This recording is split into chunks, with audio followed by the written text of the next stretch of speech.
Online वाले बच्चों, अगर आपको ऑडियो वीडियो क्लियर हो तो यस करके बताएं।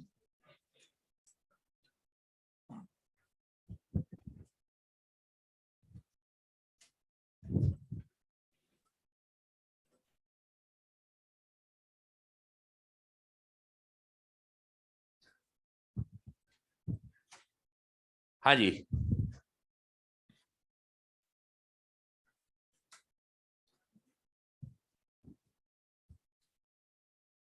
कहां तक हो गया इसके अंदर?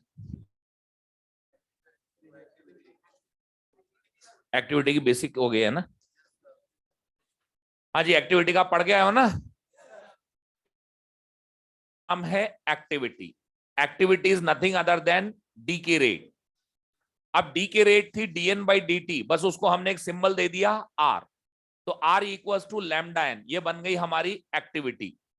फिर हमने n को हटा के लिखा n नॉट e की पावर माइनस लैम्डा t, तो उससे हमारे पास टाइम डिपेंडेंट एक्टिविटी आई, और ये फॉर्मूला बिल्कुल वैसा ही था जैसे नंबर ऑफ एटम्स के लिए था। क्या डी के रेट या एक्टिविटी भी एक्सपोनेंशियली डी के होगी? और भाई क्या हम एक्टिविटी या डी के रेट के बेसिस पर हाफ लाइफ को डिफाइन कर सकते हैं? It is the time in which the decay rate becomes half of initial. और उसके बाद हमने बात करी थी इसके अंदर मीन लाइफ की। क्या मीन लाइफ वो टाइम है जिसके अंदर डी के रेट या एक्टिविटी अपनी इनिशियल का 37% रह जाएगी? किसी भी मटेरियल से निकलने वाले अल्फा या बीटा पार्टिकल्स का नंबर पर सेकेंड क्या होता है? एक्टिविटी। तो बेसिक थ्योरी तो मैंने कल आपको बता दी थी, इनमें से ये दो फार्मूले आपके यूजफुल है बस। R equal to R naught half की पावर स्मॉल टी बटे capital.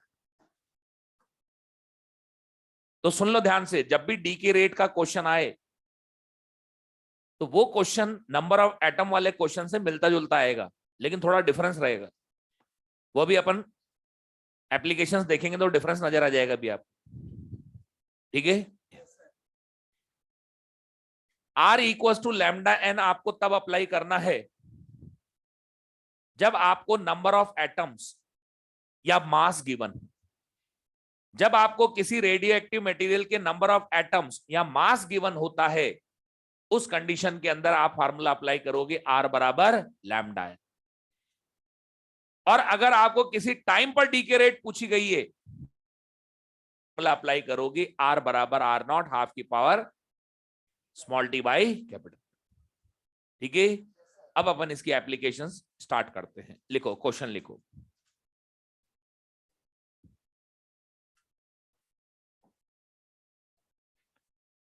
From specimen of A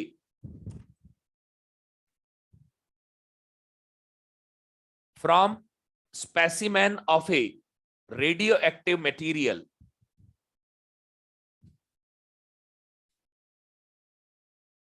from specimen of a radioactive material, small n alpha particles,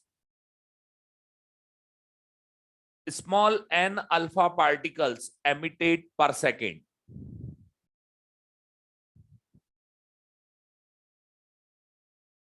Small n alpha particles emitted per second. If number of atoms, if number of atoms in the specimen are, if number of atoms in the specimen are capital N, find half life of the material.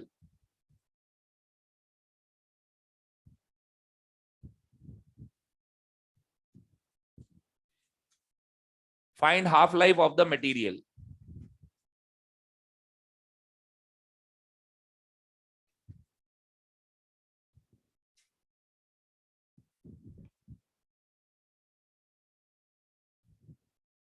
क्या आपको इस question में number of atoms given है? तो कौन से expression लगेगा? First, half life इसी में छुपी हुई है, 0.693 by lambda, sorry 0.693 by half life. जानते हैं अपने फार्मूला? अब आपको बता रखा है अल्फा या नंबर ऑफ बीटा पार्टिकल पर सेकेंड एक्टिविटी। अरे किसी भी मटेरियल से अल्फा या बीटा पार्टिकल्स, तो बताइए आर की जगह आपको स्मॉल एन दे रखा है क्वेश्चन में, बस। हाँ जी, हाफ लाइफ आपके पास आ गई 0.693 upon small n into capital. Small n की यूनिट है पर सेकंड, तो इसकी यूनिट बन जाएगी सेकंड। भाई पर सेकंड बटे सेकंड है तो ऊपर पहुंच गया ना। ये बड़ा ही फ्रीक्वेंट आने वाला क्वेश्चन था ये, पहले सुन रहे हो बात, और ये हो सकता है नीट वीट में आ जावे। तो ये स्टैंडर्ड एग्जांपल्स हैं सारे के सारे, ठीक है जी। नंबर ऑफ अल्फा या नंबर ऑफ बीटा पार्टिकल क्या कहलाते हैं? एक्टिविटी या डीके रेट, ठीक है जी। चलो अगला क्वेश्चन लिखो।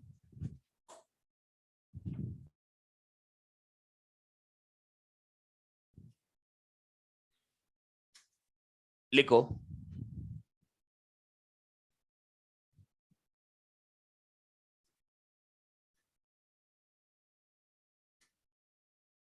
at time t1, at time t1 activity of a radioactive material found to be R1. At time t1 activity of a radioactive material found to be R1. At time t2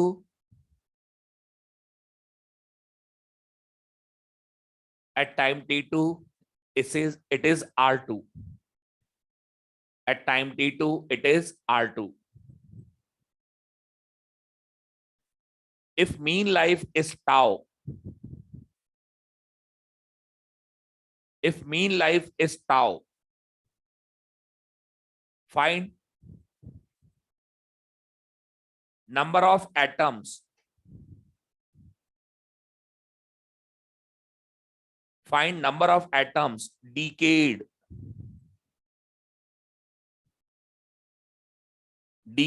in time interval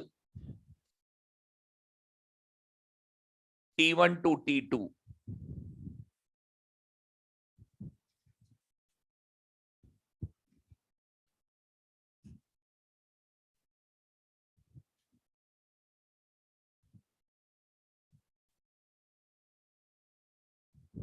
कौन सा लगेगा formula?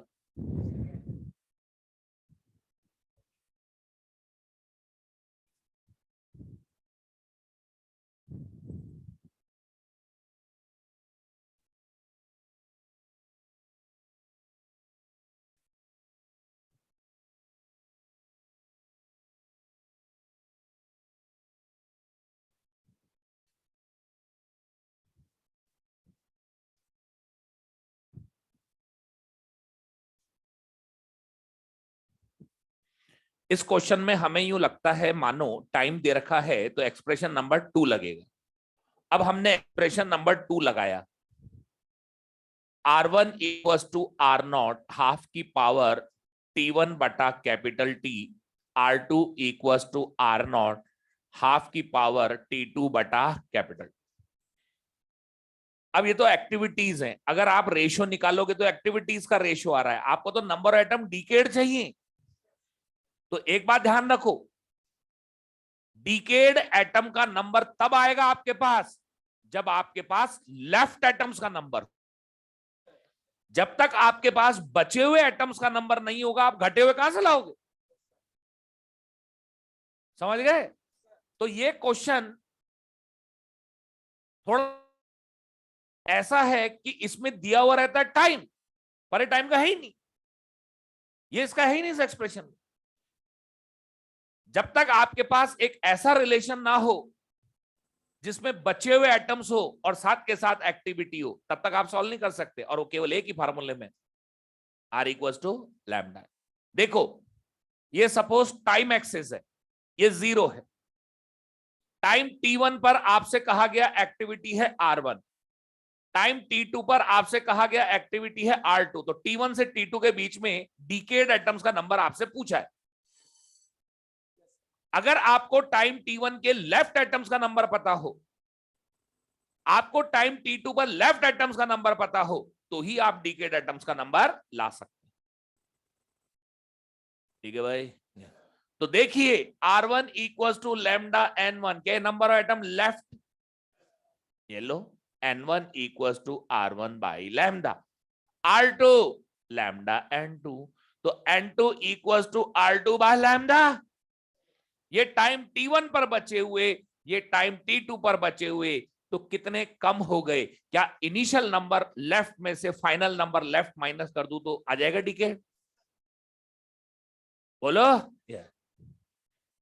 तो number of decade हम बात करते हैं तो number of decade हो जाएगा N1 minus N2, 1 lambda common R1 minus R2। अब क्या 1 लैम्डा मीन लाइफ होती है? ये आपके नीट एग्जाम में 2-3 बार आ गया क्वेश्चन, आपकी इसकी इंपॉर्टेंस का अंदाजा लगा लो बात। तो याद रखना, टाइम T1 पर बोले एक्टिविटी R1, टाइम T2 पर बोले एक्टिविटी R2, और फिर आपसे कहे नंबर ऑफ एटम डिकेड, तो आपको R equals to lambda n लगाना है, ठीक है ना? अच्छा, यही क्वेश्चन और आता है, ये क्वेश्चन एक और बार पूछा जाता है एक और तरीके से। कैसे? देखो, आपसे यूं कहेंगे at time T1 activity R1, at time T2 activity R2, बस नंबर ऑफ एटम डिकेड नहीं बोलेंगे, सीधे कहेंगे which of the following is correct. तो इसके अंदर आपको लगाना है basic formula, R equals to R0 e की power minus lambda T1, R2 R0 e की power minus lambda T2, but divide करना है भाई। दो तरीके से क्वेश्चन पुटअप होता है, एक तो कहेंगे number of decayed atom in interval T1 to T2, और एक आपसे कहेंगे सीधे simply which of the following is correct. नहीं पूछ रहे आपसे डिकेड एटम का नंबर, तो आपको इक्वेशन बना के डिवाइड करना है। इक्वल्स टू R2, ये E ऊपर जाएगा तो लैम्डा कॉमन आएगा, क्या T2 माइनस T1 हो जाएगा? बस इसको लिख दो 1/टाउ लिख दो, और क्या लिखेंगे? समझ रहे हो बात को? Another way to ask the same question, okay?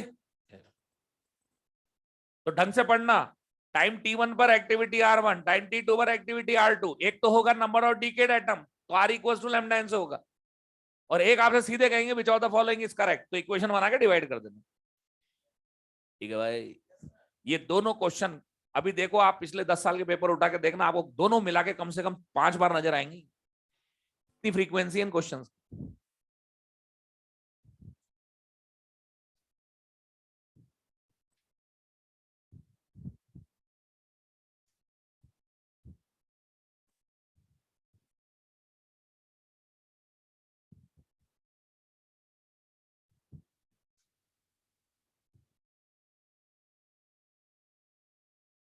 अब N1 माइनस N2 क्यों किया मैंने?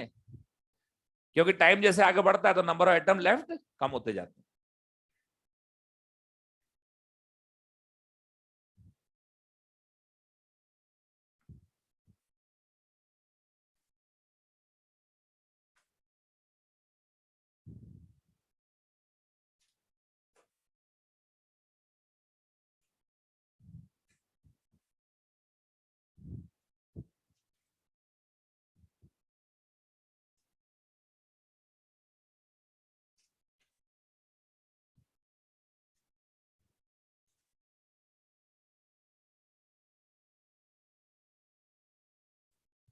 समझ में आ गया? ध्यान दे जाएंगे, और फ्रीक्वेंसी के अकॉर्डिंग देख लेना, इंपॉर्टेंट है क्वेश्चन, छोड़ रहे हो बात? आपकी कॉपी में जो भी क्वेश्चन आ रहा है सब इंपॉर्टेंट है, ठीक है जी? अपन वैसे टू द पॉइंट चल रहे हैं, समझ में आ रही है बात? चलो अगला क्वेश्चन लिखो।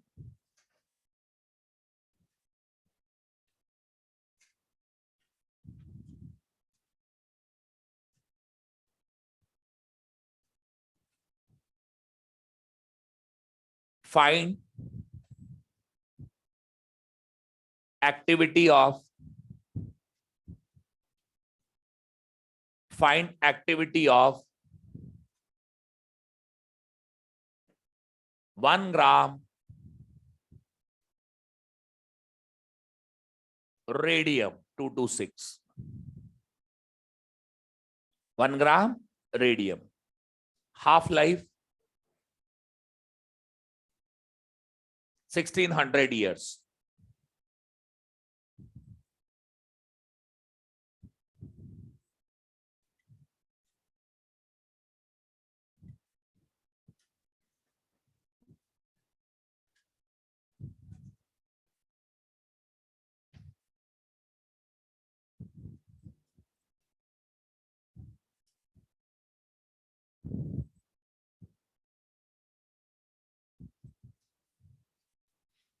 मुझे ये बात बताइए, क्या यहां पर मास आपको दे रखा है? मैंने क्या कहा आपसे कि जब भी मास या नंबर ऑफ एटम्स हो तो कौन सा एक्सप्रेशन यूज में लेना है? फर्स्ट।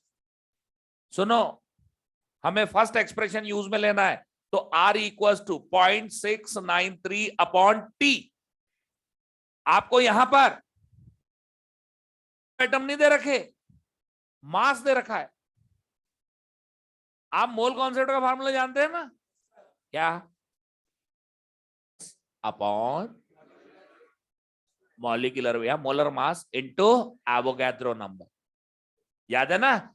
वो एक्सप्रेशन यूज में लेना है, gram mass upon gram molecular weight into Avogadro number. Okay,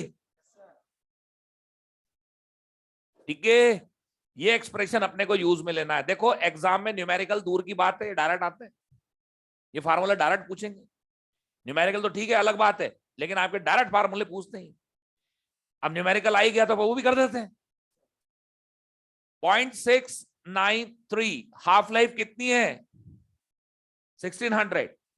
यदि आपने इसको सेकंड में ना बदला तो इसकी यूनिट बनेगी डी के पर ईयर, तो अपने को सेकंड में बदलना है।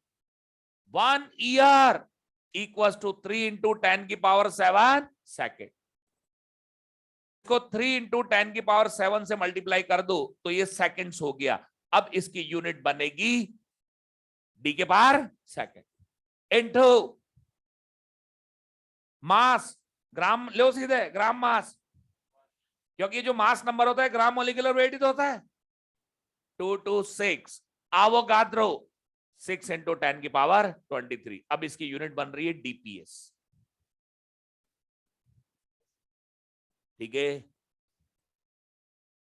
से ये तो खाली इसी की तो यूनिट आ रही है। हाँ जी, अब सॉल्व करना स्टार्ट कर दें, करो सॉल्व।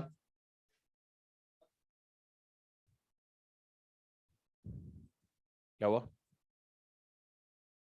3 2 जा 6, 2 8 जा 16। ओके, हाँ भाई, 0.693 को 0.7 मान लें थोड़ी देर के लिए, इनटू, और ये 7 10 की पावर 9। बोलो, 10 की पावर 9, 10 की पावर 9 23, कितने बनेंगे? 10 की पावर 40। नीचे मल्टीप्लाई करिए, 8 6 जा 48, 8 2 जा 16 20, 2 जा 16 18, ये हो गया। अगर ऊपर 7000 हो जाए तो डिवाइड हो जाएगा ये, तो यहां से 10,000 ले लो, ये हो गया 7000 बटे 1800, 10 की पावर 10, 3.7। ये आपके पास आ रहा है 3.7 इंटू 10 की पावर 10 डीपीएस। तो बताइए 1 ग्राम रेडियम की एक्टिविटी कितनी आ रही है? 3.7 इंटू 10 की पावर 10 डीपीएस। भाई मेन चीज तो ये है, बाकी तो अर्थमेटिक है तो तुम भी कर सकते हो तुम्हारे हिसाब से। ये तो अर्थमेटिक है, खाली मेन फिजिक्स तो यही खत्म हो गई। ठीक है भाई, समझ में आ गया? तो अगर आपको मास दे रखा हो तो क्या आप उसकी एक्टिविटी ला सकते हैं? ठीक है जी, लिखिए। तो अब तक आपने जितने भी क्वेश्चन करे हैं वो सारे के सारे R equal to lambda N वाले करे है ना? आपके जो अभी लेटेस्ट में 19 में जो ओडिशा पीएमटी हुई थी, ओडिशा नीट, छोड़ रहे बात को, उसके अंदर तो नंबर ऑफ एटम दे रखे थे, देखना आप, और हाफ लाइफ दे रखी थी, सीधे एक्टिविटी पूछी उसमें सिंपली। समझ रहे बात? तो R equal to lambda N, तो एक्टिविटी का जब क्वेश्चन आए और टाइम गिवन ना हो तो R equal to lambda N. ये R equal to lambda N की एप्लीकेशन चली इन तीनों क्वेश्चंस में, आपने नोटिस किया? लिखो फिर अगला क्वेश्चन, ये लिख लिया आपने? बोलू अगला, लिखो।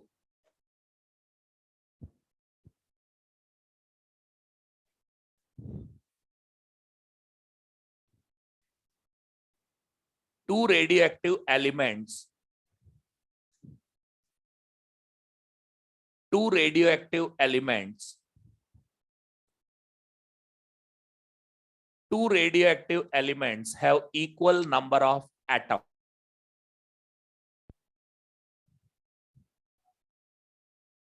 Two radioactive elements have equal number of atoms.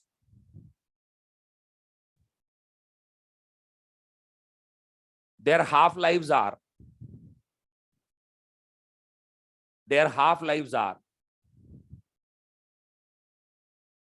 12 hours and 16 hours. 12 hours and 16 hours. Find ratio of their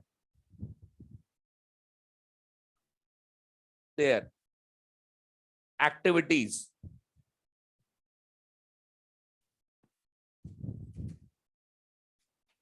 Find ratio of their activities after 2 days.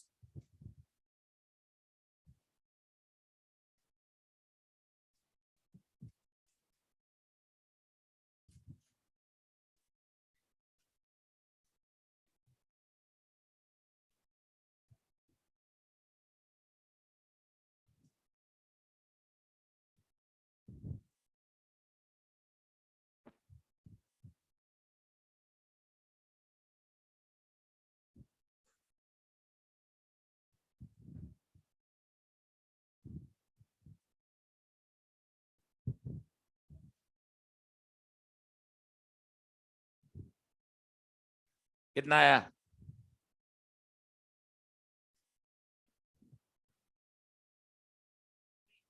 2:1। देखो इसके अंदर टाइम दे रखा है, हाफ लाइफ दे रखी है, तो ऑब्वियस सी बात है ये सेकंड लगेगा ना, वो तो अपने आप फील आ जाएगा सेकंड का। टाइम आ गया ना इसमें। R1 equals to R01 half की पावर 2 डेज में कितने आवर्स होते हैं? 48। पहले वाले की half life 12 hours. R2 equals to R02 1/2 48/16 8 divide करें। 12 4 जा 48, 16 3 जा 48। ऊपर हाफ की पावर 4 है, नीचे हाफ की पावर 3 है, हाफ रह जाएगा। R01 बटे R02 की क्या आएगा? इक्वल का है कोई बेटा, नंबर ऑफ एटम इक्वल है। R0 होता है 0.693/T इंटू N0, यही होगा ना। तो ये रेशियो बनेगा R01 बटे R02 T2 बटे T1 इंटू N01 बटे N02। ये चीज आपको सेम दे रखी है, नंबर ऑफ एटम्स। आपको नंबर ऑफ एटम सेम दिए गए, एक्टिविटी सेम थोड़ी दी। 16 बटे 12 यही है ना, 4/3। तो यहां आएगा 4/3। ये 4/3, ये बचेगा हाफ। हाफ की पावर 3 है, ऊपर हाफ की पावर 4 है, हाफ बच गया। तो क्या रेशियो आया? 2:3। एक्टिविटी के क्वेश्चन में विशेष ध्यान रखा करो कि तुम्हें क्या दे रखा है। मैंने इनिशियल एक्टिविटी दी है क्या तुम्हें? फिर गलत हो जाएगा ना। तो इसलिए ध्यान रखना, एक्टिविटी के क्वेश्चन में विशेष ध्यान रखना। आपको इनिशियली क्या सेम दिया है? नंबर ऑफ एटम सेम दिए या एक्टिविटी सेम दिए? हाँ, नंबर ऑफ एटम सेम दिए तो अलग से निकालो इनिशियल एक्टिविटी। ठीक है भाई?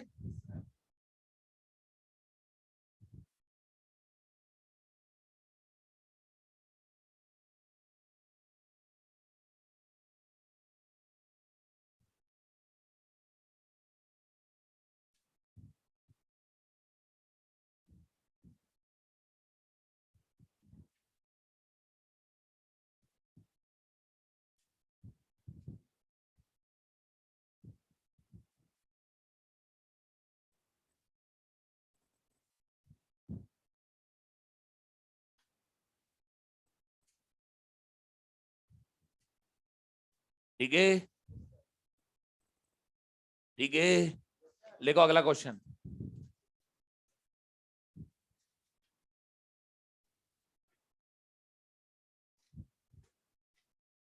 at time t equals to 0,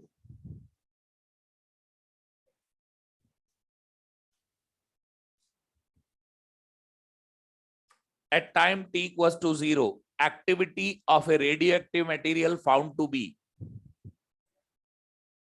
at time t equals to 0, activity of a radioactive material found to be 3200 dps. 3200 dps. At time t equals to 15 second. At time t equals to 15 second, it is 100 dps. It is 100 dps. Find activity at t equals to 9 second. Find activity at time t equals to 9 second.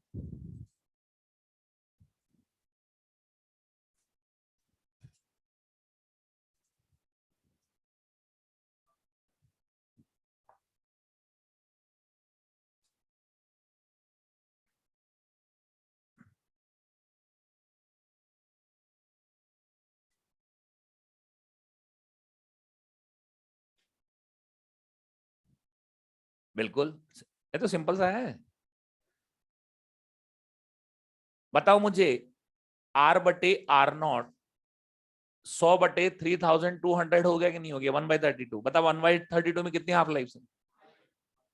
1/32 5 half life. इसका मतलब 5 half life का time है, एक half life 3 second. तो 9 second में निकालना है। 9 second में निकालनी है ना, तो फाइंड करो 9 सेकंड में कितना हो जाएगा, बताओ कितना फ्रैक्शन आएगा?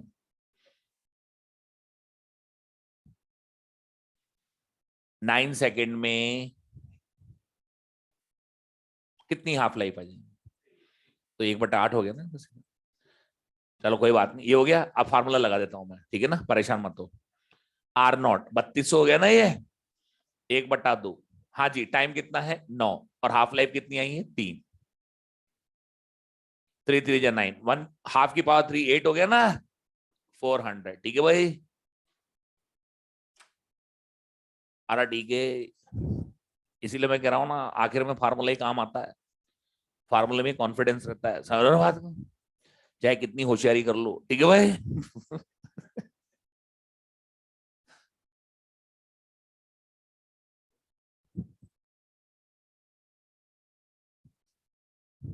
ये समझ में तो आ गया ना? भाई मैंने जो हाफ लाइफ है ना, वो उससे निकाल दी अपने फ्रैक्शन वाले तरीके से। भाई 100/32 100, 1/32 5 हाफ लाइफ होगी ना। और कितना टाइम दिया? 15 सेकंड्स। तो 15 सेकंड में 5 हाफ लाइफ है, तो एक हाफ लाइफ कितनी हुई? 3 सेकंड।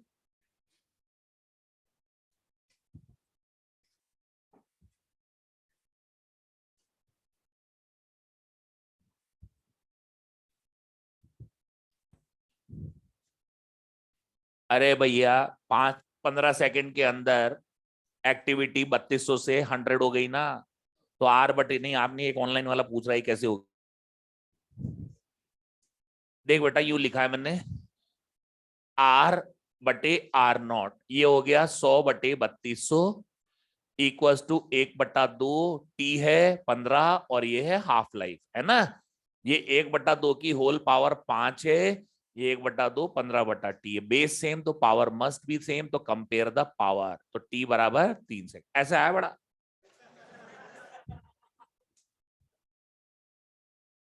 ठीक है भाई।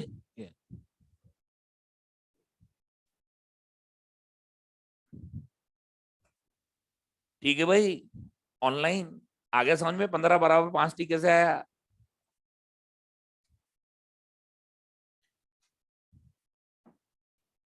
आज हो गए, ये है वही बात।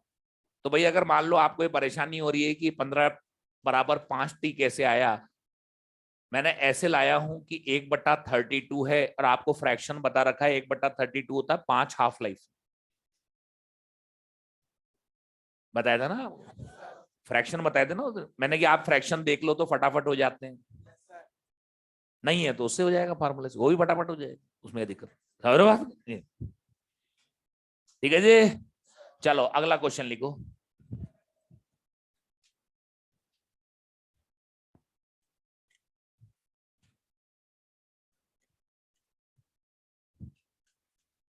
लिखिए, activity of a radioactive element A,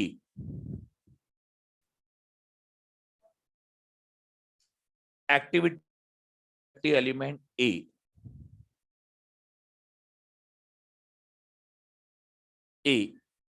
at an instant is, at an instant is 10 millicurie, 10 millicurie, curie का सिंबल होता है CI, 10 मिली क्यूरी। ठीक है, it's number of atoms are,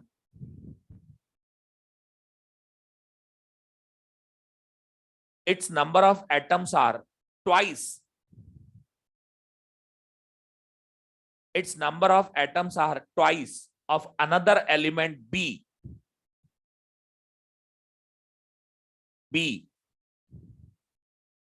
another element B having activity, another element B having activity 20 millicurie,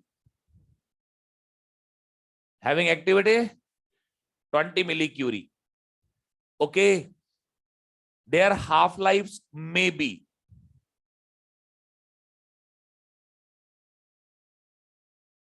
their half lives may be, मैं लिख रहा हूं यहाँ पे हाफ लाइफ है ना, आपको बताना इनमें से कौन सी हो सकती है।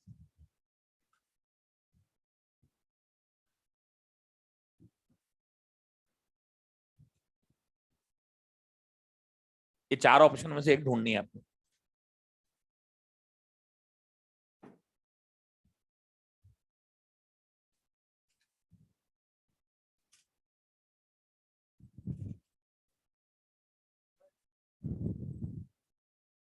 थर्ड होगा बिल्कुल डेफिनेटली।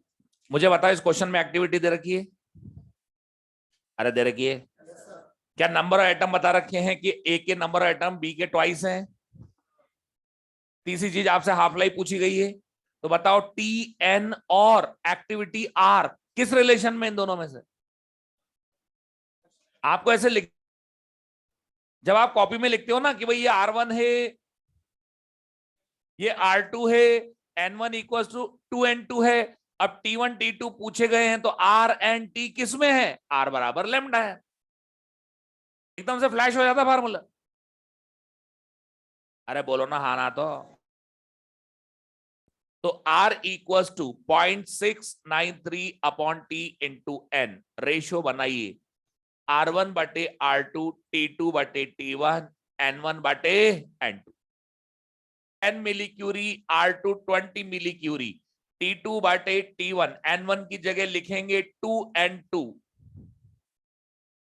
ओके, तो T1 is equal to 4T2, T1 is equal to 4T2, मतलब T1 की हाफ लाइफ T2 की 4 टाइम्स है।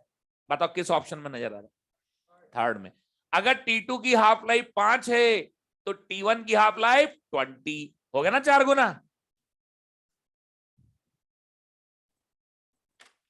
अभी जेई मेंस में आता है क्वेश्चन, ठीक है जी, और ऐसा मुश्किल क्वेश्चन नहीं है, नीट में भी आ सकता है, ठीक है ना, नीट में भी आ जाए। हाँ अभी तक आया नहीं, आ जाएगा।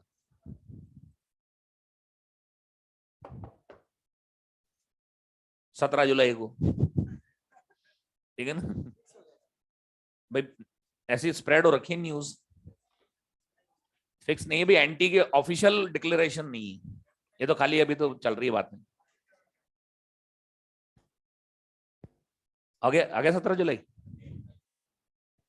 अच्छा, अभी कह रहे हैं रजिस्ट्रेशन तो कल से ही चालू है, मतलब ऐसा उसमें लिखा हुआ आ रहा था, जो एक एक न्यूज चल रही है, सब उसको फॉलो कर रहे हैं। हाँ, कोई टाइम्स ऑफ इंडिया करके जो है कोई न्यूज चल रही है, सब उसी को फॉलो कर रहे हैं। अब एनटीए की ऑफिशियल वेबसाइट पे तो इसलिए जो है अभी जब तक एनटी खुद डिक्लेयर नहीं करे तब तक कुछ नहीं हो। है?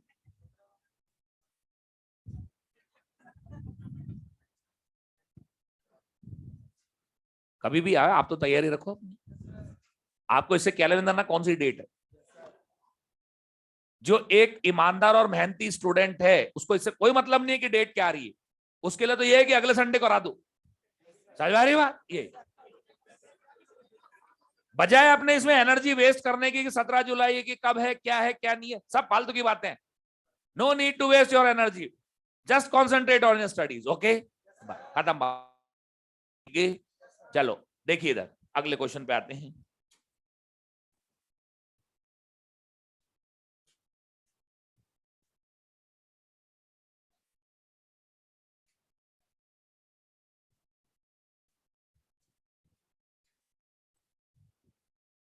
देखो डी की रेट है दो रेडियो एक्टिव एलिमेंट्स के लिए। आपको बताना है कि किसकी शॉर्टर मीन लाइफ है। Which element have shorter mean life? लिखो statement, which of the following have shorter life?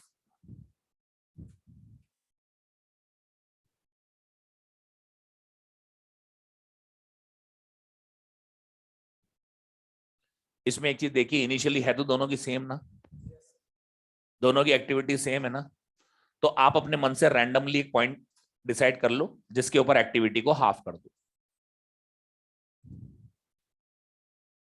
भाई वाई एक्सिस पर रैंडमली एक पॉइंट ले लो और उस पर यूं मानो कि इनकी एक्टिविटी हाफ हो गई। अब इस पॉइंट के करस्पॉन्डिंग टाइम निकालो। आप समझ रहे मैं क्या कर रहा हूं? आप अपने मन से रैंडमली एक पॉइंट डिसाइड कीजिए वाई एक्सिस पर जहां पर एक्टिविटी को हाफ कर दीजिए। अब इस पॉइंट के करस्पॉन्डिंग दोनों ग्राफ्स के ऊपर टाइम निकालिए। अब आप मुझे बताएंगे क्या वो टाइम जिसके अंदर एक्टिविटी आधी हो जाती है हाफ लाइफ होता है? हो गया डिसाइड। अब ए ग्राफ के करस्पॉन्डिंग जो आएगी वो एक ही हाफ लाइफ आएगी। भाई ए की एक्टिविटी हाफ होने का टाइम आ गया ना ये, और ये बी की एक्टिविटी हाफ होने का टाइम आ गया। बोलो भाई। तो मुझे बताइए किसकी हाफ लाइफ छोटी नजर आ रही है?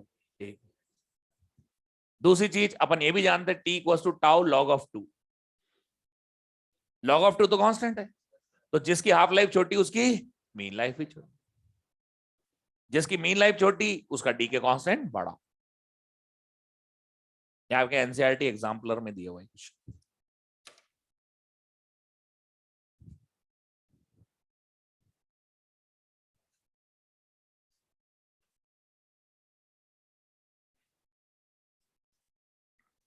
आप अपने मन से हाफ कर दो एक्टिविटी, क्योंकि हम जानते हैं कि हाफ लाइफ में एक्टिविटी आधी हो जाती है।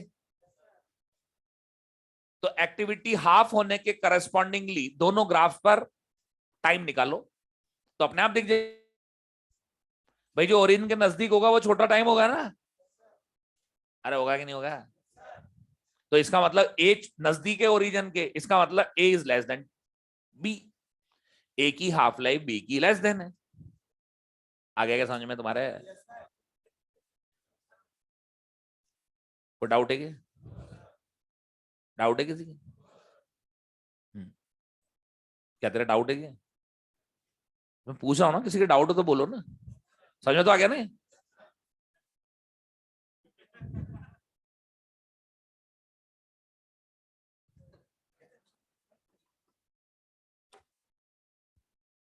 हो गया भाई? और कोई डाउट हो तो बोलो। है क्या?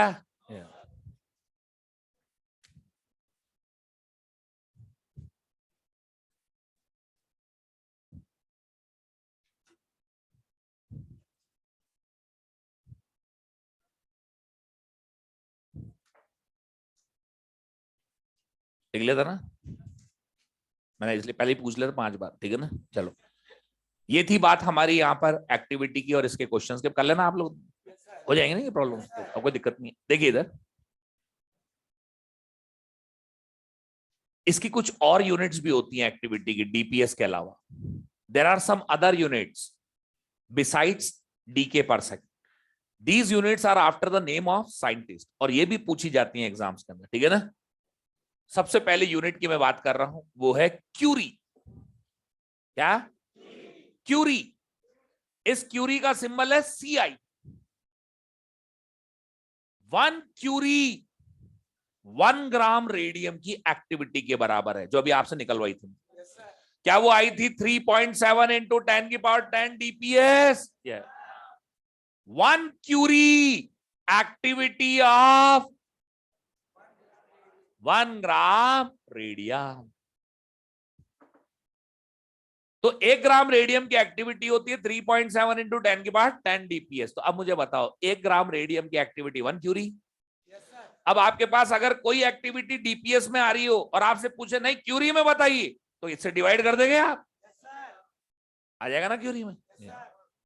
1 मिली क्यूरी, मिली मतलब 10 की पावर -3, तो ये 3.7 इंटू 10 की पावर 7D।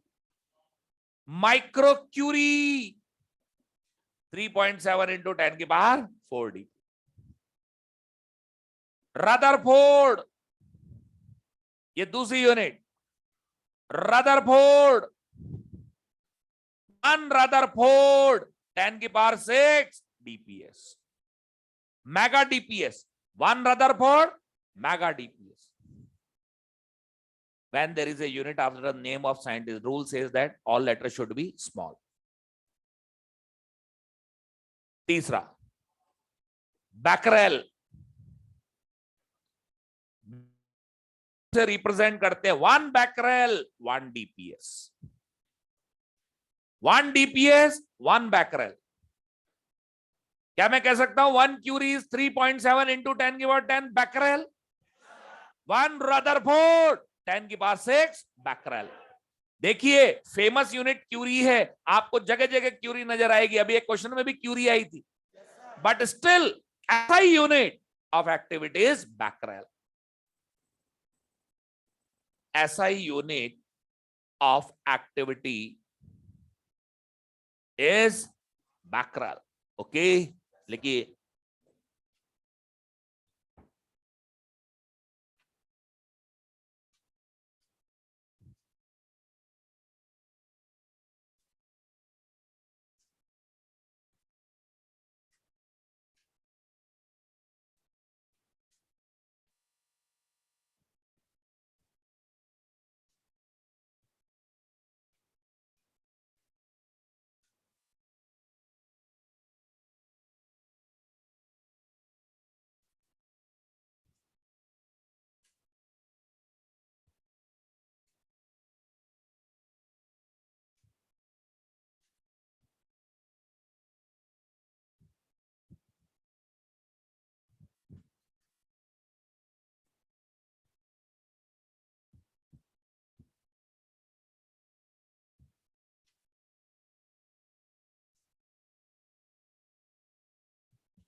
और इसके साथ ही हमारा एक्टिविटी का पार्ट भी खत्म हो गया।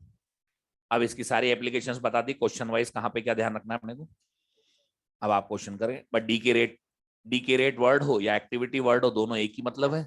फॉरन एक्टिविटी की एप्लीकेशंस आ जानी चाहिए, ठीक है ना।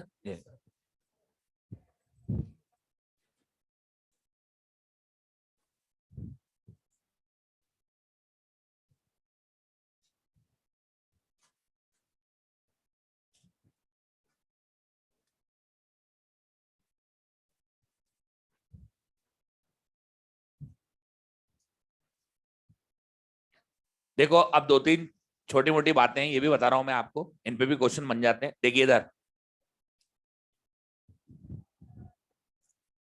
देखिए अब तक मैंने आपसे जितने भी क्वेश्चन में जिक्र किया, तो हमेशा कोई भी न्यूक्लियस है वो सिर्फ एक ही पार्टिकल को एमिट करता है, या तो अल्फा या beta.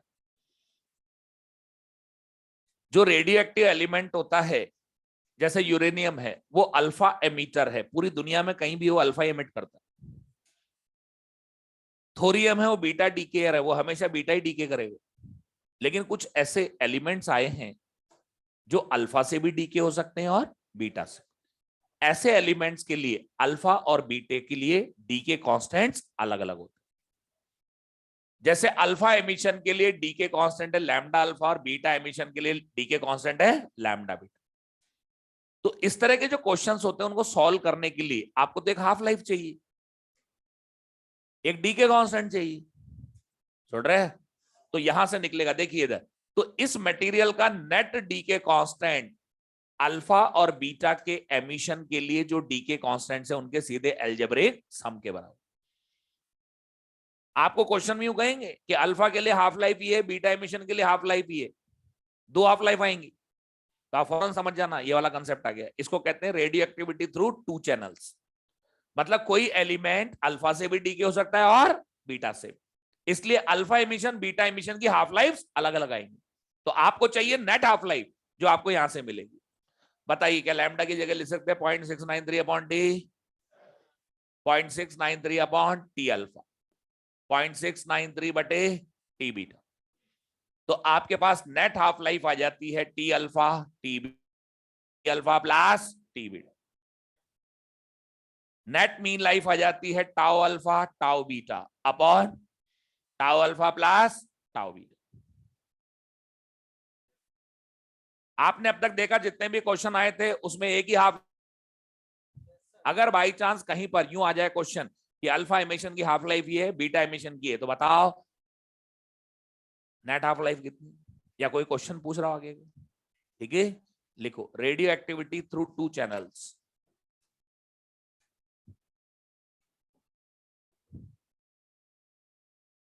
Radio activity through to channels.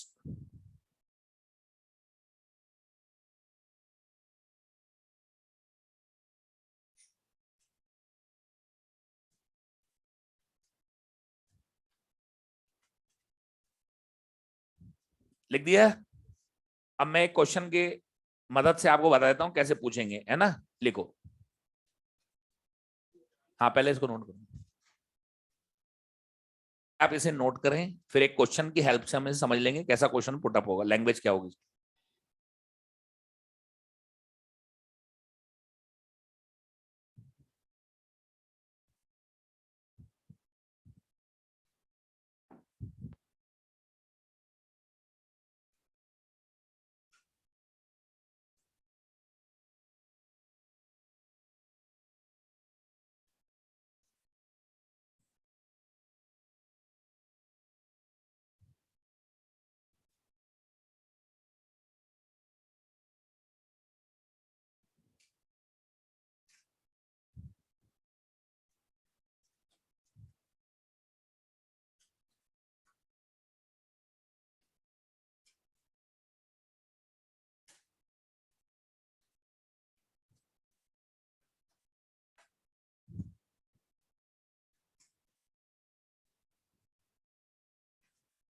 लिख दिया।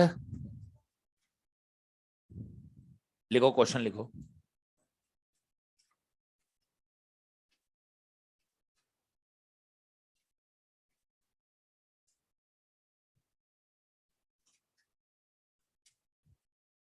लिखिए, half life for alpha and beta decay,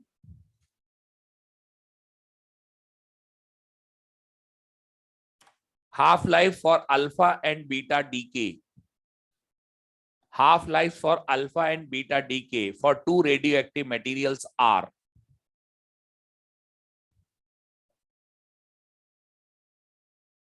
of two radioactive materials are 1620 years,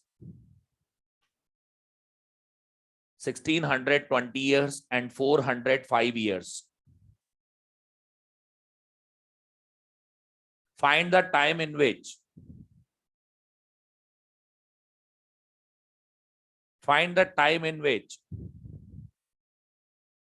its 3/4 part atoms, its 3/4 part atoms decays. 3/4 part atoms decays. अगर 3/4 DK हो गए तो बचे कितने? अगर 1/4 है तो कितनी हाफ लाइफ है? तो इसका मतलब है टाइम आपसे पूछा है 2 हाफ लाइफ का, सही है। लेकिन आपको हाफ लाइफ तो पता हो, यहां तो 2 दे रखी है, तो आपको यहां से नेट हाफ लाइफ लेनी पड़ेगी। 1620 इंटू 405। अब आपने नोटिस किया 2 हाफ लाइफ मिली हुई है, एक अल्फा एमिशन के लिए, एक बीटा एमिशन। तो ये ऐसे नेट निकालना पड़ेगा आपको। जोड़ो इनको, 5 2 0 2, है ना। ये देखो, ये 5 बार कट गई। 5 3 जा 2 जा 4 जा 324 साल हो गए ये बस। 2 इंटू 3 24, क्या ये 6 4 8 ईयर्स हो गया? वो तो ठीक है, वो तो अपना कंसेप्ट तो वो रहा है, तो वही पुराने कंसेप्ट है, ठीक है ना। ये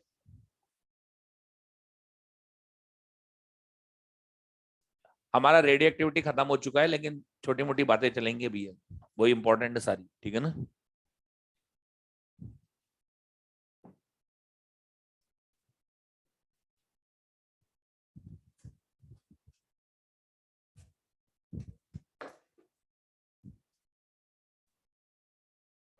हो गया।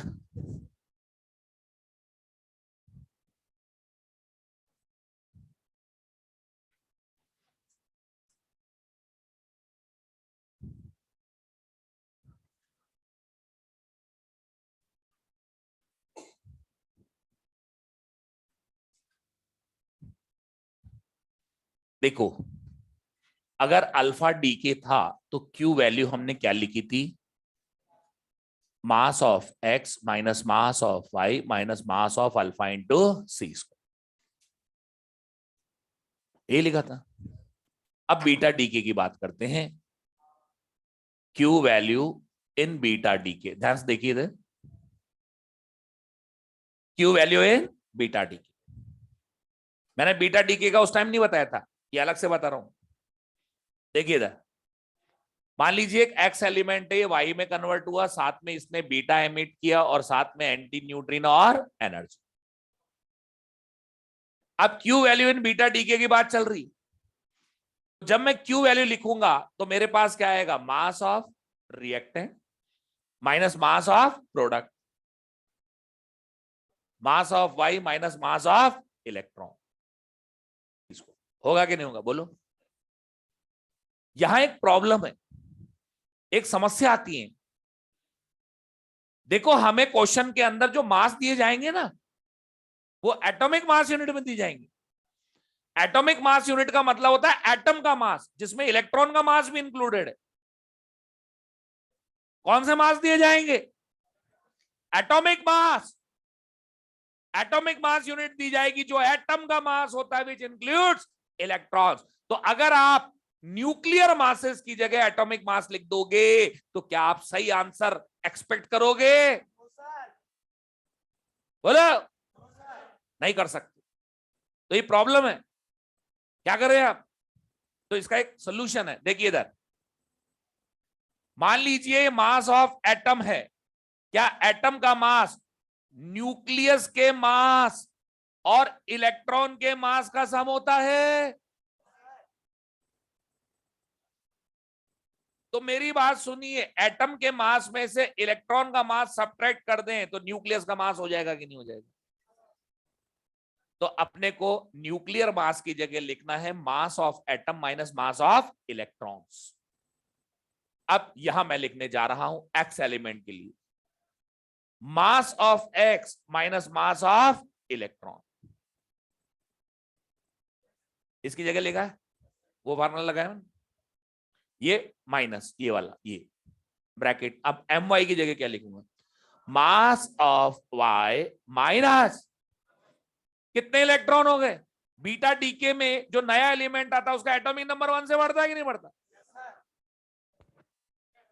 बीटा डीके में जो नया एलिमेंट आता है उसका एटॉमिक नंबर 1 से बढ़ जाता है, तो उसमें इलेक्ट्रॉन्स का number Z+1। Mass of electron, ये लिखा भी minus mass of electron into C square. अब थोड़ा सा सॉल्व कर लूं, mass of x minus z mass of electron minus mass of atomic mass of y, minus minus plus, ये bracket भी खोल दिया, z mass of electron plus mass of electron minus mass of electron into C square. अब बताओ क्या इससे ये cut गया, क्या इससे ये कट गया? अब तुम्हारे पास क्यू वैल्यू क्या आ रही है, mass of x minus mass of y into C square. ये एग्जाम में डायरेक्ट पूछते हैं, ये एग्जाम में डायरेक्ट पूछते हैं, न्यूमेरिकल बहुत दूर की बात, वो आपसे सीधे पूछेंगे which of the following is Q value of beta D. तो याद रखना M x minus M Y into सी स्क्वायर, लेकिन किसके लिए, कौन सा मास है, एटॉमिक मास, ये लिख रहा हूं मैं, m x and m y are atomic masses, atomic masses, ये ध्यान रखना, लिखा हुआ आएगा question, here mx and my are atomic masses, then which of the following is q value of beta D के। अब आपको मास दे रखा होगा एटॉमिक मास यूनिट में, सीधे रख देना, एग्जैक्ट आंसर आए। तो हमने न्यूक्लियर मास को एटॉमिक मास में कन्वर्ट, समझ में आएगी? अरे समझ में आएगा क्या? अब जैसे ये क्यू वैल्यू निकाली है बीटा माइनस में, ऐसे ही क्यू वैल्यू निकलती है बीटा प्लस डी के में, ये भी ध्यान रखनी है। मुझे बताओ बीटा प्लस होगा तो जेड माइनस वन हो जाएगा ना, ये माइनस हो जाएगा, ये माइनस हो जाएगा, अब कटेंगे नहीं, जुड़ेंगे, m x minus M Y minus twice mass of electron into C square. NCERT में पूरा डिटेल में दे रखी है चीज। दूसरी बात, आपका एग्जाम्पलर के अंदर क्वेश्चन है ये कि which of the following are Q values of beta minus and beta plus.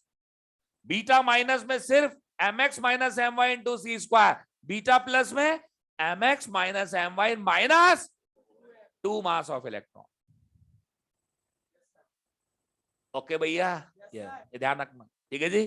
अब यही चीज हमने अल्फा डीके में क्यों नहीं करी, वहां भी तो करना चाहिए ना, वहां भी कर लेते हैं, लेकिन जब एटॉमिक मास में बदलते हैं ना तो सेम यही फार्मूला आ जाता है, सेम फार्मूला वापस आ जाता है, तो वहां कोई प्रॉब्लम नहीं है।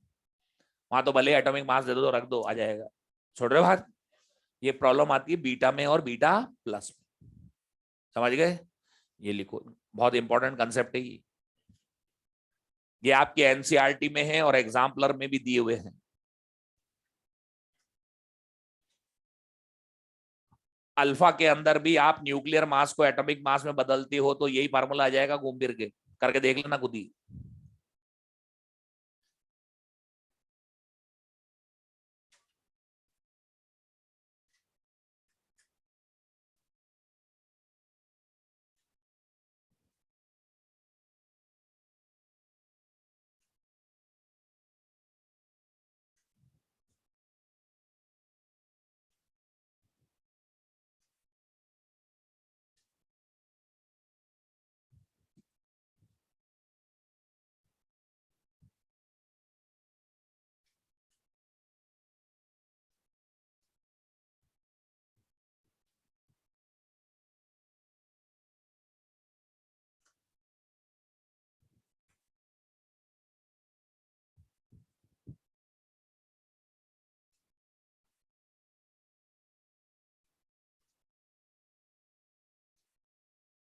ये क्यू वैल्यू है of beta emission, beta plus emission, ठीक है ना। ये एनर्जी बीटा में और एंटी न्यूट्रिनो में डिवाइड होती, क्योंकि आपको पता है कि बीटा का स्पेक्ट्रम कॉन्टिन्यूअस आता है, मालूम है ना आपको। बीटा की एनर्जी एंड पॉइंट एनर्जी से ज्यादा नहीं होती, लेकिन उससे कम सारी वैल्यूज हो सकती हैं। तो यहां पर क्या था, एनर्जी कंजर्वेशन का भी वायलेशन हो रहा था, एंगुलर मोमेंटम का तो हो ही रहा था, साथ में किसका हो रहा था, एनर्जी कंजर्वेशन। तो फिर बीटा में जब लाए गए बीटा को तो वो भी बच गया, ठीक है भाई। हाँ जी, ये एनर्जी किस में बटेगी, बीटा एंड एंटी न्यूट्रिनो, और ये energy beta plus and neutrino.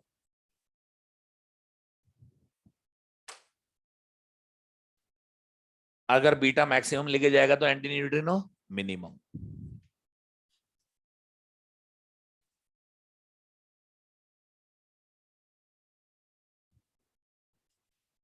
तो वाई के हिस्से में कुछ नहीं आएगा क्या? कुछ भी नहीं आएगा, सारी एनर्जी यही ले जाएंगे। भाई आप देखो ना, जब अल्फा निकला था तो 98% एनर्जी ले गया था तो बीटा तो प्रोटॉन से 1840 गुना कम है, जबकि तो 4 बंडल है 4 का, तो मैक्सिमम एनर्जी यही ले जाता है।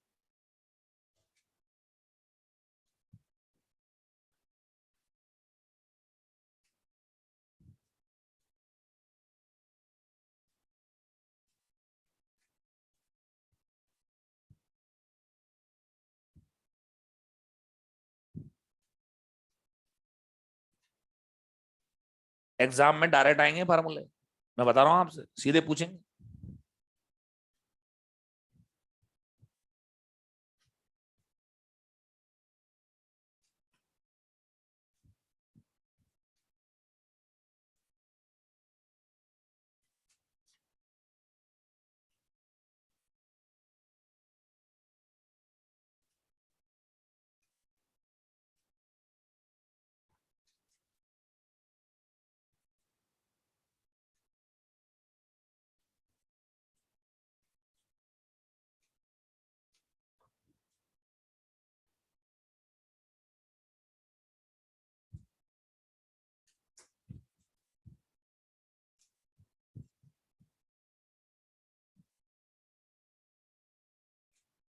हाँ जी हो गया।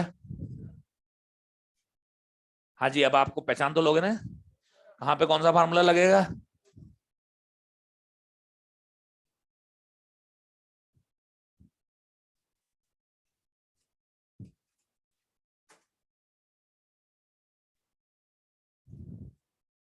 हो गया, मिटा दो।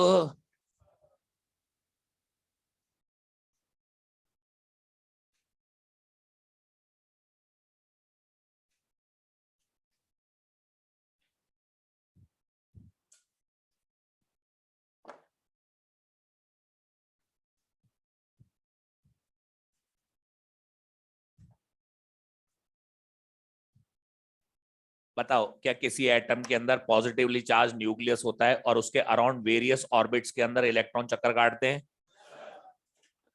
पॉजिटिवली चार्ज न्यूक्लियस होता है और उसके अराउंड वेरियस ऑर्बिट्स के अंदर इलेक्ट्रॉन चक्कर काटते हैं। ये न्यूक्लियस अनस्टेबल है, ये न्यूट्रॉन प्रोटॉन रेशियो को बढ़ाना चाहता है, ये न्यूट्रॉन प्रोटॉन रेशियो को बढ़ाना चाहता है। बताओ कौन सा पार्टिकल एमिट करेगा?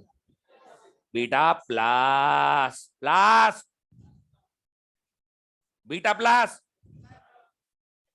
न्यूट्रॉन प्रोटॉन रेशियो को बढ़ाने के लिए बीटा प्लस एमिशन, घटाने के लिए बीटा माइनस। ध्यान रखो भैया, सुनो, ये न्यूक्लियस अनस्टेबल है, ये न्यूट्रॉन प्रोटॉन रेशियो को इंक्रीज करना चाहता है, लेकिन बीटा एमिशन हो नहीं रहा। बीटा एमिशन तो न्यूक्लियस अपने एफर्ट्स लगाता है और अपने नियरेस्ट ऑर्बिटल इलेक्ट्रॉन यानी के शेल के इलेक्ट्रॉन को ही कैप्चर कर लेता। मतलब न्यूक्लियस अपनी शेल में से खींच लेता है इलेक्ट्रॉन। अरे उसको चाहता चक्कर काट रहे हैं इलेक्ट्रॉन, उसी को पकड़ लिया। अब इलेक्ट्रॉन का न्यूक्लियस में कोई एग्जिस्टेंस पॉसिबल नहीं है, तो फिर ये गया कहां? ये इलेक्ट्रॉन जैसे ही न्यूक्लियस में जाता है, एक प्रोटॉन से मिलकर उसको कन्वर्ट कर देता है न्यूट्रॉन। लो, एक प्रोटॉन कम हो गया, एक न्यूट्रॉन बढ़ गया, तो रेशियो बढ़ गया, बढ़ा लिया इसने रेशियो। तो याद रखिए, न्यूट्रॉन प्रोटॉन रेशियो को बढ़ाने के लिए खाली बीटा प्लस एमिशन ही नहीं होता, एक और फिनोमिना होता है। ये के शेल के इलेक्ट्रॉन को पकड़ लिया न्यूक्लियस ने, this phenomena is known as K electron capture. क्या बोलते हैं इसको? के इलेक्ट्रॉन कैप्चर। अब इसकी हेडिंग का मतलब समझ में आ गया? के शेल का इलेक्ट्रॉन पकड़ लिया, ठीक है भाई। अब ये इलेक्ट्रॉन तुरंत प्रोटॉन से मिलेगा और न्यूट्रॉन में कन्वर्ट हो जाएगा। ओके, अब इसकी रिएक्शन लिखता हूं मैं मेन। ये एलिमेंट एक्स, इसने अपने ओन ऑर्बिटल इलेक्ट्रॉन को ही कैप्चर कर लिया और कन्वर्ट हो गया ये y में, मास नंबर पे कोई फर्क नहीं पड़ रहा है ना, लेकिन एटॉमिक नंबर 1 से रिड्यूस हो रहा है और साथ में निकल रहा है न्यूट्रिनो। जैसे बेरिलियम का एक आइसोटोप होता है, मास नंबर कितना है 7, ये अपने ओन ऑर्बिटल इलेक्ट्रॉन को पकड़ लेता है और कन्वर्ट हो जाता है लिथियम में। किसमें? लिथियम। अब आप देखो न्यूट्रॉन प्रोटॉन का रेशियो अभी कितना है यहां पर बताओ, 3/4। क्या ये 0.75? अब बताओ कितना रेशियो है, 4/3। क्या ये 1.33 हो गया? बढ़ा देना रेशियो को, रेशियो को बढ़ा देता है। ठीक है जी, लिखो के इलेक्ट्रॉन कैप्चर,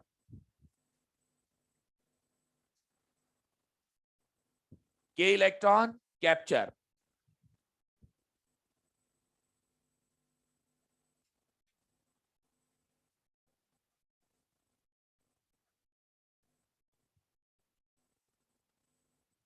लिखो to in to increase neutron proton ratio,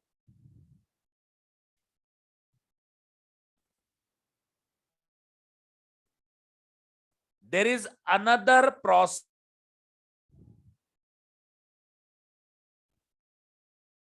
there is another process besides beta plus emission, besides beta plus emission, के electron capture, K electron capture. अब लिख लो पूरा। अब इसमें क्या होता है, जैसे यहां से पकड़ ले रहे हैं इलेक्ट्रॉन, तो यहां वैकेंसी बन जाती है। क्या बन गई? वैकेंसी। इस वैकेंसी को फिल करने के लिए आउटर शेल से इलेक्ट्रॉन ट्रांजिट होते हैं और एक्सरे निकलने की पॉसिबिलिटी होती है। किसकी पॉसिबिलिटी? एक्सरे।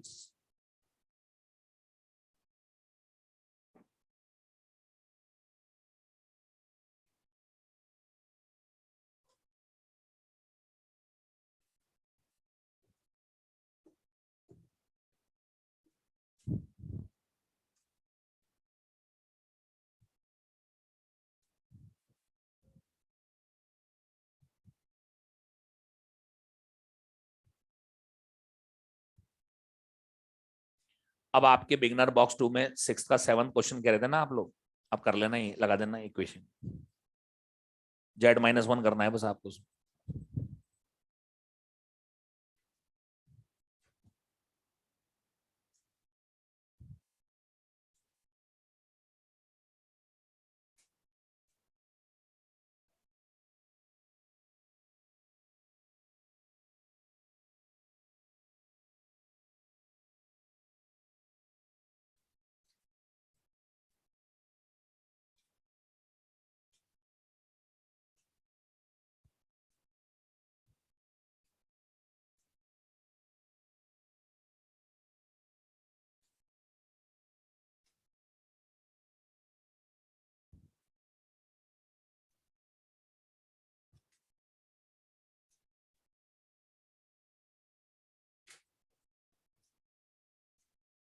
हो गया?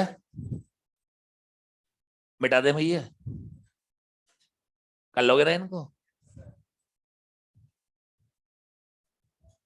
ये न्यूक्लियर फिनोमेना है, ये भी रेडियो एक्टिविटी की तरह।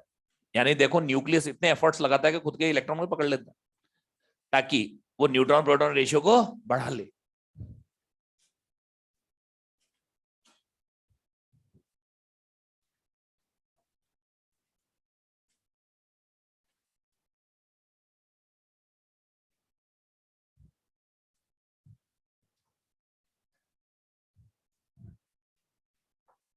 देखिए अब मैं इसकी एक एप्लीकेशन की बात कर रहा हूं, इसको कहते हैं हम रेडियो एक्टिव कार्बन डेटिंग। क्या? रेडियो एक्टिव कार्बन डेटिंग एक रेडियो एक्टिव कार्बन डेटिंग एक ऐसा प्रोसीजर होता है जिसकी हेल्प से हम पुराने फॉसिल्स या कोई वुड पीस या किसी चारकोल की एज का एस्टिमेशन कर सकते।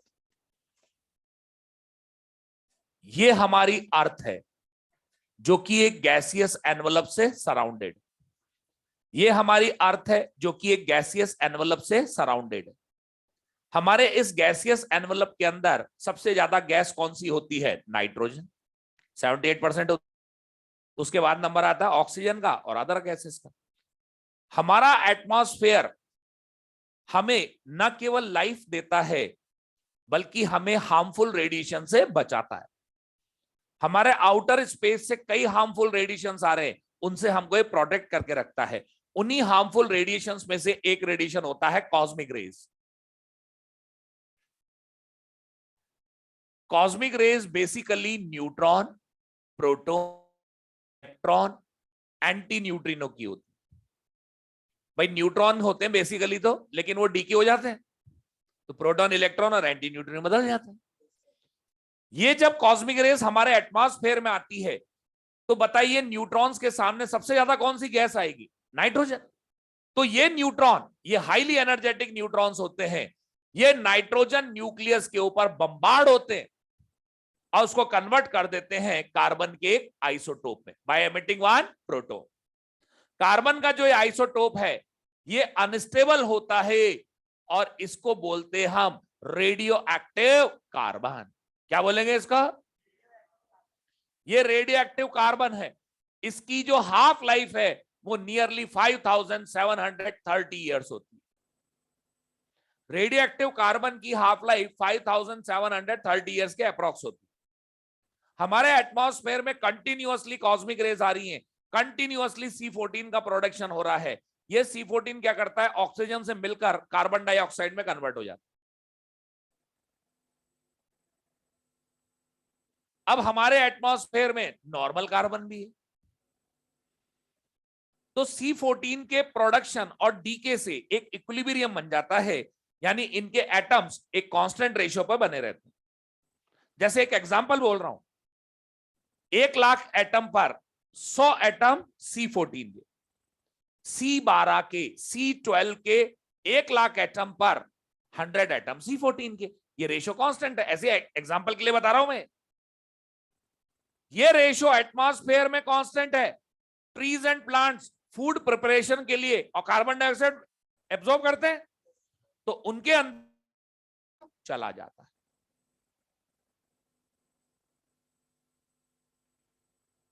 सेम यही रेशियो देखो, ट्रीज एंड प्लांट्स जब तक ग्रीन है, हरे भरे हैं, तो उनमें रेशियो फिक्स रहता है, क्योंकि होता रहता है, कॉम्पनसेट भी होता रहता है, भाई एब्जॉर्प्शन भी तो चल रहा है ना।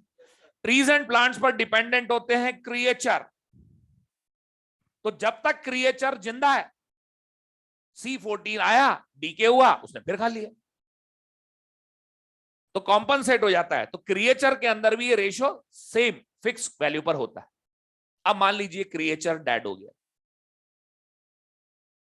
Creature is dead, creature is no more, ठीक है जी। अब जैसे वो मरा तो उसमें C14 का इंटेक बंद हो गया, अब C14 तो डीके होगा, now the ratio begins to change. अब सपोज कोई फॉसिल मिल गया हमें, उस फॉसिल का एक सैंपल उठाया जाता है, चेक करते हैं, उसमें फिर C14 और C12 के एटम्स का रेशियो चेक करते। मान लीजिए to every 1,00,000 atoms of C12 there 10 atoms of C14। ये हमारे फार्मूले का N0, ये हमारे फार्मूले का N। N0 तो अपने को पता रहता है, हाफ लाइफ भी पता रहती है, अपने को सिर्फ एक चीज का ऑब्जर्वेशन लेना है और वो है N फॉसिल के अंदर, और ये फार्मूला लगा के हम उसकी एज का एस्टिमेशन कर ले, समझे? और अगर एक्टिविटी दे रखी हो तो इससे पता लगा लेते हैं, ठीक है। ये जो आर्कियोलॉजिस्ट होते हैं, आपने देखा है खुदाई करते रहते हैं, वो ढूंढते हैं चारकोल मिल जाए या कोई फॉसिल मिल जाए, वो गाइगर मूलर काउंटर होता है इनके पास, सीधा उस सैंपल को रख देते हैं उसमें, वो फटाफट काउंट रेट बता देता है। और आजकल तो इतनी प्रिसाइज मशीन है, सब कैलकुलेट करके ईयर भी बता देता है सीधा। तो पुरानी सिविलाइजेशंस हैं, ये कब रही थी, ये ममीज कब रखी गई थी, तो ये सब इसी से पता चलता है, कार्बन डेटिंग से। किससे पता चलता है? कार्बन डेटिंग से। ओके, तो बताइए क्या कार्बन डेटिंग के प्रोसीजर से हम किसी भी पुराने लकड़ी के टुकड़े, चारकोल या किसी फॉसिल की एज का एस्टिमेशन कर सकते हैं? एज का मतलब ये है कि कब वो पेड़ हरा भरा था, कब वो जानवर चलता फिरता था, सुन रहे बात? कब वो क्रिएचर चलता फिरता था, समझ गए ना बात को? लिखिए हेडिंग डालिए radioactive carbon dating, radioactive carbon dating लिखो। To estimate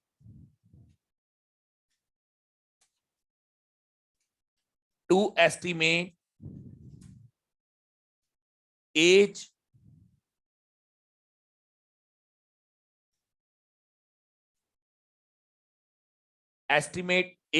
of a fossil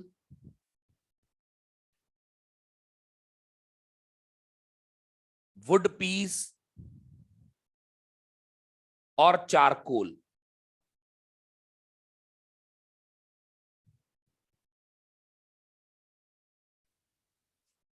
बाकी तो ये है आपके सामने, ये तो मैंने एक एग्जांपल के लिए लिखा था रेशियो। ठीक है भाई,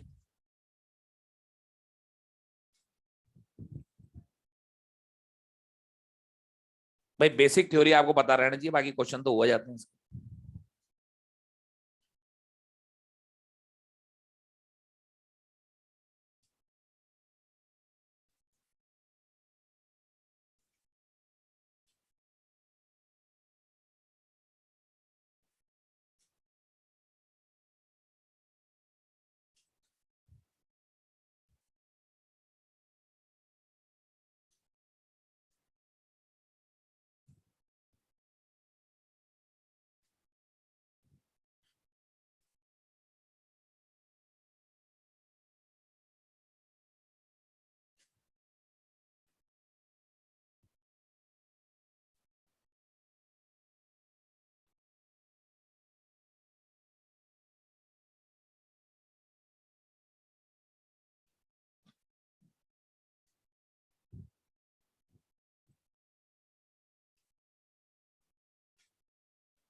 भाई फॉसिल में जो नंबर एटम्स होते हैं C14 के, वो हमारे फार्मूले का n है, और लिविंग क्रिएचर में जो है वो n0 है।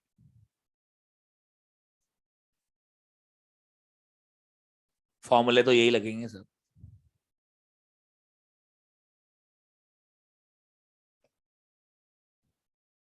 भाई सॉल्व करने का तरीका तो सब वही है जो पहले वाला है, बस ये है कि आपको पता रहना चाहिए कार्बन डेटिंग प्रोसेस क्या है, कैसे एस्टिमेशन होता है।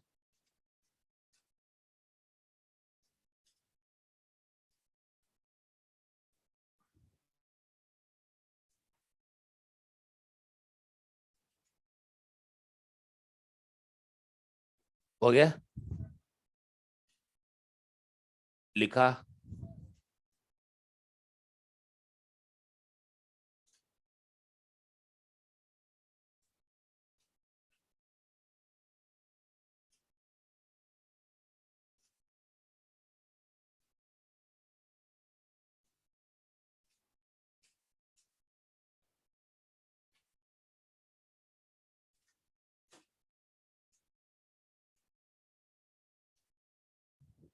हो गया,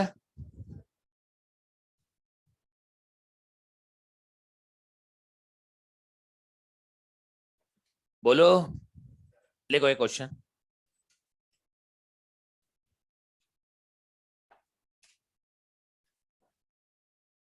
ratio of number of atoms, the ratio of number of atoms, the ratio of number of atoms of C14 to C12, C14 to C12 in a fossil,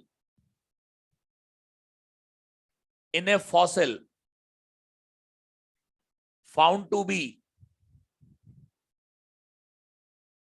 1/16 times, 1/16 times that of in a living creature,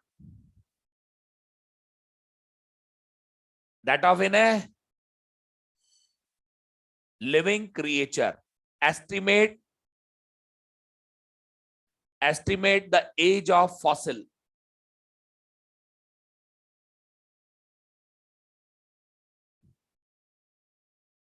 देखो ये fossil है,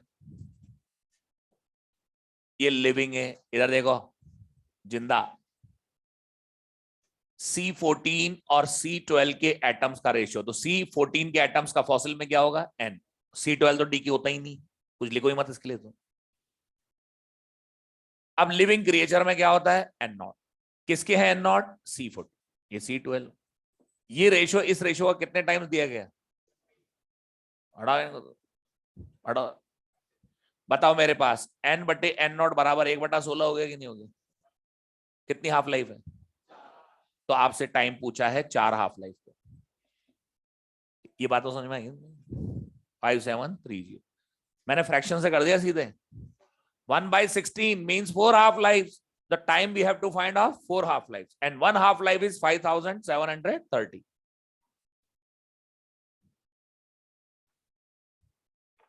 22,920 years.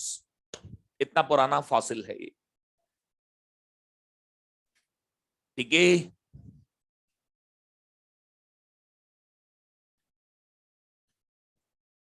C12 में तो लिखो ही मत number of atom, वो तो वैसे ही कटेंगे, ये थोड़ी घटते हैं।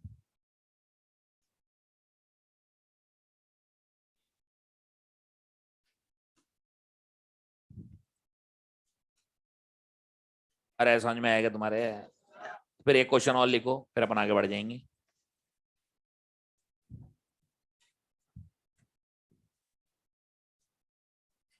बोलो। An ancient wood piece,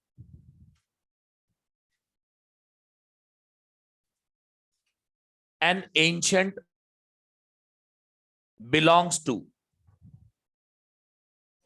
belongs to Ashoka Empire. An ancient wood piece belongs to Ashoka Empire, in which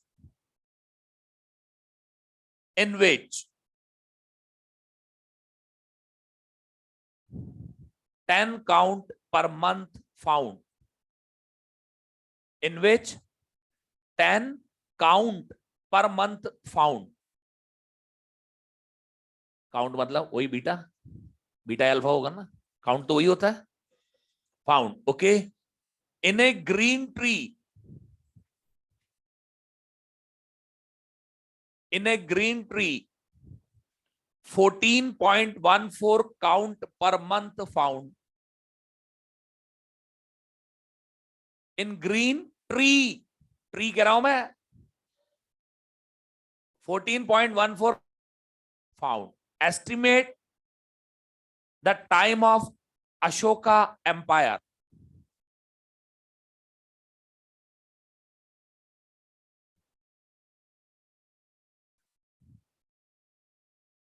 क्या ये आपको काउंट पर मंथ का मतलब एक्टिविटी दे रखी है? बाहर रख दो सीधा।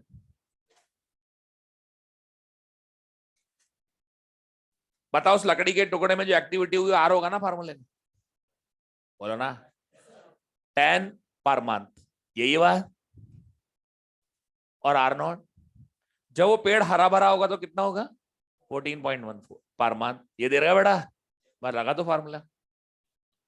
10/14.14 इक्वल्स टू हाफ T/5730। इसका हाफ से कोई कनेक्शन है क्या? √2 कितना, 1.41। तो बेटा इस 10 को नीचे लिया हो ना, अपने आप हो जाएगा। 1/1.414, बताइए √2 हो गया। तो इसको यूं लिख सकते हैं क्या, हाफ की पावर हाफ, हो गया। T/5730, base same power must be same, तो 1/2 इक्वल टू T/5730।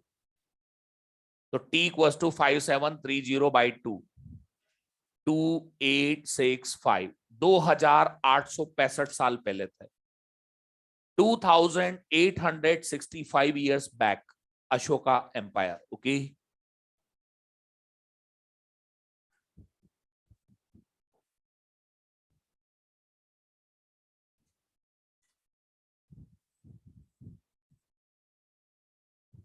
हो जाएंगी।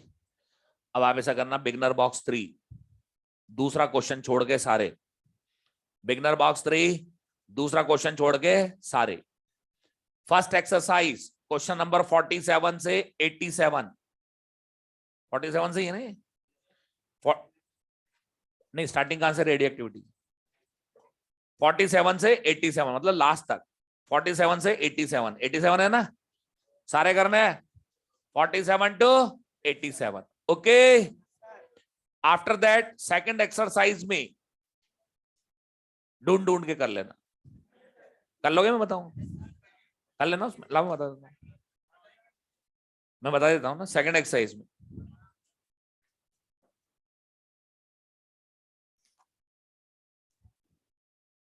सेकंड एक्सरसाइज में क्वेश्चन नंबर 3, क्वेश्चन नंबर 3 9 दे दिया था क्या? 3 9 11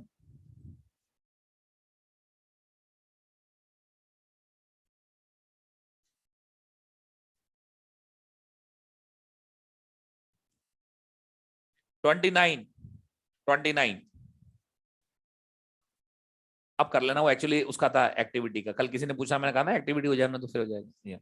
अच्छा, आप सेकंड एक्सरसाइज में, सॉरी थर्ड एक्सरसाइज के अंदर, थर्ड एक्सरसाइज के अंदर क्वेश्चन नंबर 16 से लेके 37 तक, third exercise question number 16 to 37 खत्म हो चुका है रेडियो एक्टिविटी। कल से न्यूक्लियर स्टार्ट हो जाएगी, इसलिए क्वेश्चन सॉल्व कर लाना। और रेस और क्रॉप के कर डालो आप, अब इंतजार मत करो, कर दो आज ही, ठीक है भाई? Okay, have a nice time. अच्छा ऑनलाइन तो